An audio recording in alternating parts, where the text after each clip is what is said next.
मेरे हर सवाल का जवाब मेरे बदे हाथ नहीं पैना। ए हाथ से तेरे के मैं भी बने शमशेर खान। मैं तेरे पैरी पैसे लगा पैना।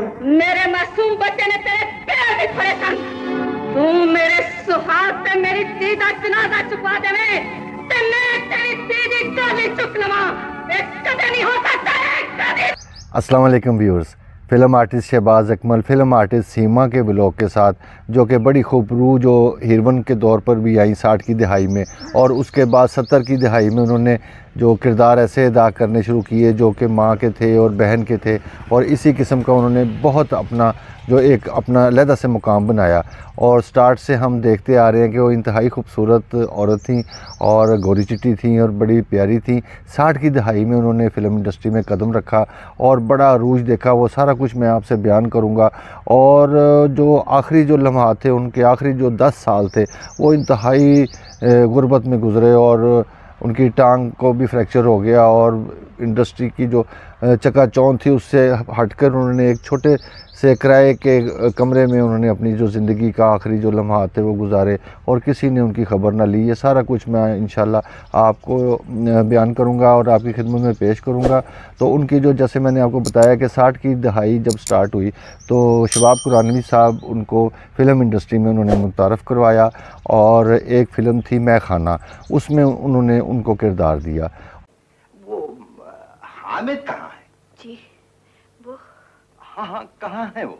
मेरे दिल के पास, मेरी आंखों के सामने। और स्टार्ट में उन्होंने, जैसे मैं आपको बता रहा हूँ कि उन्होंने हीरोइनों के किरदार अदा किए और वो इतनी मकबूल ना हो सकी एज ए हीरोइन, लेकिन उन्होंने 70 की दहाई में जो किरदार ऐसे अदा किए कि माँ का किरदार अदा किया और भी करैक्टर एक्टर जिसको हम बोलते हैं वो किरदार अदा किए। और उनकी एक अपनी पर्सनैलिटी थी पाकिस्तान फ़िल्म इंडस्ट्री में, और उनकी जो एक आदत थी वो बड़ी प्यार वाली और बड़ी तंज़ो मज़ाक का उन्होंने जो वो माहौल बना के रखना है, और बिल्कुल फ्री माइंड औरत थी और बड़ी प्यारी, उनका लहजा बड़ा प्यारा था।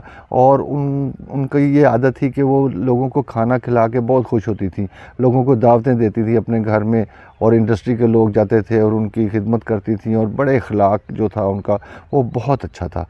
तो उनका जो निजी ज़िंदगी की तरफ अगर हम देखते हैं एक दफ़ा, तो उनकी गढ़ी शौक में पैदाइश हुई, 4 वो बहन भाई थे। तो उन्होंने FA तक तालीम हासिल की, उसके बाद उन्होंने BA की भी जो था एग्ज़ाम के लिए उन्होंने तैयारी शुरू की, लेकिन वो फ़िल्म इंडस्ट्री में आ गई और वो अपनी तालीम मुकम्मल ना कर सकें। तो लिहाजा जो उनका जो लबो लहजा था और जैसा भी उनका बर्ताव था, बड़ा ही प्यारा बर्ताव था। हमने तो अपनी आंखों से उनका देखा है कि वो जिस महफ़िल से जाती थी और वो महफ़िल जो थी वो सुनसान हो जाती थी, और जिस महफ़िल में एंटर होती थी वो उन सब जो थे वो खुश हो जाते थे और हंसी बिखर जाती थी। बड़ी प्यारी वो औरत थी। तो 1965 में इनकी एक फ़िल्म रिलीज़ हुई जिसका नाम था ईद मुबारक, और उसमें इनको जो था वो वहीद मुराद साहब जो एक लेजेंड थे उनके साथ काम करने का मौका मिला। और इस फ़िल्म की एक और ख़ास बात ये थी कि जो SM यूसुफ साहब थे जो एक डायरेक्टर थे, उन्होंने अपने बेटे को भी इस फ़िल्म में इंट्रोड्यूस करवाया।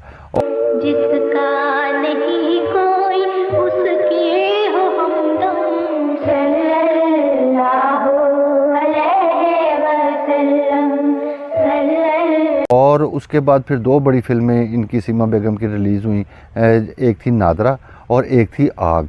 जो फ़िल्म आग थी उसमें इन्होंने मोहम्मद अली के साथ भी काम किया और बड़ा वो अप्रिशिएट हुआ, और ये फ़िल्म जो थी वो उस ज़माने की मकबूल तरीन जो फ़िल्म थी वो साबित हुई और बड़ा उसने बिज़नेस किया। और 1968 में 68 में सीमा बेगम की तकरीबन 15 फ़िल्में रिलीज़ हुई।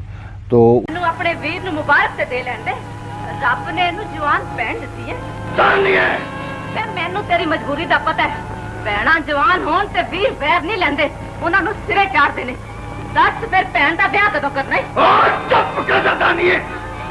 जो 3 फ़िल्में बड़ी मशहूर हुई उनमें एक पंजाबी फ़िल्म थी अनवरा, वो बड़ी ज़बरदस्त फ़िल्म थी और वो बड़ी उसने बहुत ज़्यादा बिज़नेस किया। उसके बाद इंसान और आदमी भी उसी साल आई, इंसान और आदमी ने भी बहुत बिज़नेस किया और आज भी लोग उसको याद करते हैं उस नाम को। और एक ऐसी फ़िल्म आई उसके बाद उसी साल में जो बड़ी ज़बरदस्त मकबूल हुई पंजाबी फ़िल्म थी जिसका नाम था हीर रांझा। वो आपको पता है रोमांटिक फ़िल्म थी और उसमें भी सीमा बेगम का जो किरदार था वो बड़ा सराहा गया उसको, तो बड़ा प्यारा उन्होंने उसमें काम किया।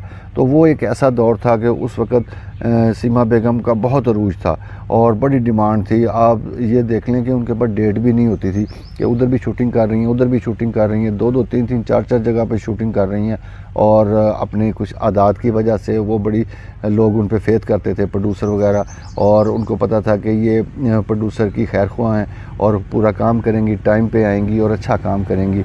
और उन्होंने अपनी, जैसे कि मैंने आपको बताया कि उन्होंने फ़िल्म इंडस्ट्री में अपनी एक जगह बना ली थी, तो लिहाजा उन्होंने बहुत सा पैसा कमाया और बहुत सी इज़्ज़त कमाई और गाड़ी भी थी और घर भी था और बहुत अच्छा उनका जो वो दौर गुजरा। पर मेरा कसूर की है बाजी? बेटे अपना कसूर पूछा है मेरे चिट्टे वाला को पूछ, जिन्ना तो तू गैरत दी चादर लाइए। जे अपना कसूर पूछना है तो गरीब प्यो दे और गैरतमंद खून को जाके पूछ, जिन्नू मुजरम बना के तो जेलर साहब सामने ले आके खड़ा कर देता है। बेटे अभी भी समझ नहीं आई, जा जाके तेरे साहब को पूछ, जिन्होंने तेरे से मेरे सिर पे हाथ रख के सानू यतीमी दा एहसास ही नहीं होने देता। बाजी सीमा बेगम का ये कहना था कि मुझे ड्रेसिंग करने का बहुत शौक़ है और जो जदीद डिज़ाइन के जो सूट्स वगैरह होते हैं वो बड़ा वो पसंद करती थी और बड़ी वेल ड्रेस रहती थी। और वो ये कहती थी कि मुझे सबसे ज़्यादा जो ड्रेस पसंद है वो साड़ी है। तो पिंक कलर भी उनको बड़ा पसंद था, पिंक कलर की साड़ी उनको वो कहती थी मुझे बड़ी अच्छी लगती है। वो ज़ाहिर है उनका वाइट कलर था तो वो ज़्यादा उनको वो सूट करती थी। तो वो कहती थी जो किरदार के अंदर अगर साड़ी पहनना मकसूद हो तो फिर मैं ज़रूर पहनती हूँ। तो अगर मतलब आम ज़िंदगी में मुझे जितना भी पॉसिबल हो तो मुझे साड़ी ही पहनना अच्छा लगता है। तो व्यूअर्स, उनका जो दौर था उसके बाद और भी वो बड़ी प्यारी प्यारी फ़िल्में उन्होंने दी। उसमें जुल्म दा बदला एक फ़िल्म थी, वो बड़ी मशहूर हुई। उसके बाद आंसू बिल्ला एक फ़िल्म थी, वो भी बड़ी ज़बरदस्त थी, वो बड़ी मशहूर हुई आंसू बिल्ला। और ज़िद्दी फ़िल्म जो थी वो यूसुफ खान साहब वाली, वो भी बड़ी मशहूर हुई। तो सब से चौधरानी मां की मिसाल देनी है तेनू, जे ओनू पता लग जाए कि शरीफ कोटा मालक बदमाशां दी बैठक लिए लड़न मरन तैयार हो गया ते रब दी सौं तेनू अपना पुत्तर ही ना मन्ने।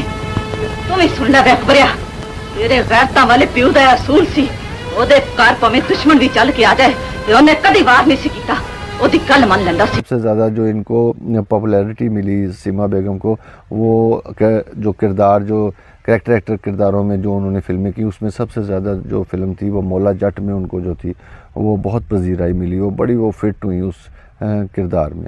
और उसके कि मोने दे इस मैदान नक्ता नु चुकने मंडियां कि नहीं आईयां सन। तो जा थानेदारा, जट दे गैर दा फैसला गवाही नहीं हमेशा गंडासा करता है ते गंडासा कवर तो बाहर आ चुका है। के बाद फिर वो ऐसे ही सिलसिला चलता रहा और 2009 में उनका एक कार एक्सीडेंट हो गया। उसमें उनकी एक जो टांग थी वो फ्रैक्चर हो गई। तो उनके जो बहन भाई हमने सुना है वो तो पहले फौत हो चुके थे, तो वो दुनिया में समझ लें तनहा थी। हमारी जो मालूमात है उसके मुताबिक उनकी एक ही शादी थी। तो जब ये दौर चल रहा था तो वो जो उनके खामद थे वो गुर्बत की वजह से और मुफलिसी की वजह से वो भी उसको बेचारी को छोड़ के चले गए। तो वो बेचारी फिर तनहा हो गई। उन्होंने फिर एक छोटा सा मकान ले लिया, एक कमरे का घर ले लिया और आहिस्ता आहिस्ता जो जमा पूंजी थी वो भी उनकी ख़त्म हो गई। और एक ऐसा दौर भी आया कि उनको दवाई के लिए भी उनके पास पैसे नहीं थे। और इतने बड़े किरदार करने वाली और इतने बड़े आर्टिस्टों के साथ काम करने वाली जो औरत थी, वो समझ लें कि वो भूख के लिए भी वो मसला बनता था उनको, खाना भी उनको नसीब नहीं होता था। तो जो 10 साल थे उनके, कि 2009 से लेकर 2019 को उनका इंतकाल हुआ, तो ये 10 साल उन्होंने बड़ी गुर्बत में और बड़ी मुसीबत में उन्होंने वो काटे।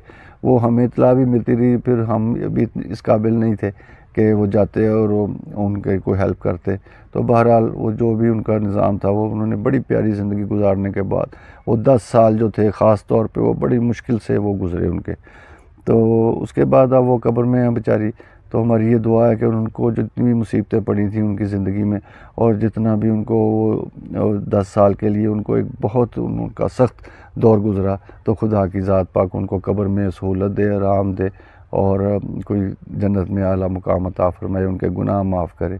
तो इसके साथ ही आज के व्लॉग का व्यूअर्स मैं इख्तिताम करता हूँ। नेक्स्ट व्लॉग में इंशाल्लाह जल्दी मुलाकात हो जाएगी। तब तक के लिए अल्लाह हाफ़िज़।